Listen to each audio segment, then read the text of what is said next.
3 नवंबर को होने वाले अंधेरी ईस्ट के उपचुनाव के लिए आज ठाकरे गुट और बीजेपी के उम्मीदवार ने पर्चा दाखिल कर दिया है। ठाकरे सरकार गिरने के बाद ये पहला उपचुनाव है। इसे ठाकरे गुट के लिए लिटमस टेस्ट के तौर पर भी देखा जा रहा है। शिंदे गुट सीधे मैदान में नहीं है, बीजेपी के उम्मीदवार को समर्थन दे रहा है।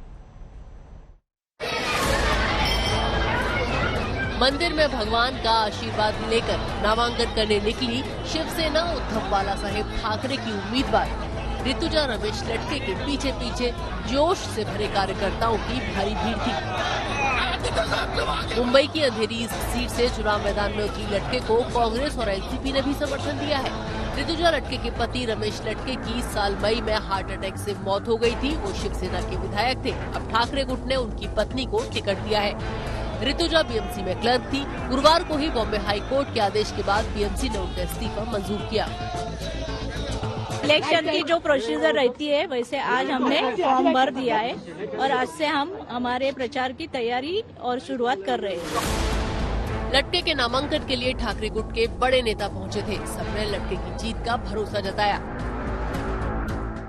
एक बाय इलेक्शन से डरे हुए हैं। अभी तक उनके जो कैंडिडेट थे वो तय नहीं थे, आगे पीछे चल रहा था। ऋतुजा ताई को रोकने की कोशिश कर रही थी, तो डर खौफ उनके मन में कितना है अगर आप देख सकते हो तो उनके चेहरे पे और आंखों पे दिख रहा है। एकनाथ शिंदे गुट सीधे चुनाव मैदान में नहीं है।